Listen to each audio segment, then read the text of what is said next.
Hi everyone, welcome back to another episode from Tech for Gamers. Today in this video, we will be learning how to log into NBA Live mobile basketball account.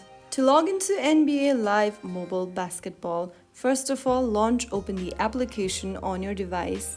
Once you do that, tap on the screen to play, and then you will come across this login page. Go ahead and select whether you are a new user or returning user. To log into your previous linked account, tap on Returning User. Now from the menu that appears on the screen, you can go ahead and sign in using your Apple ID, Game Center, Facebook account, etc. Choose any one login method and follow through the on-screen prompts.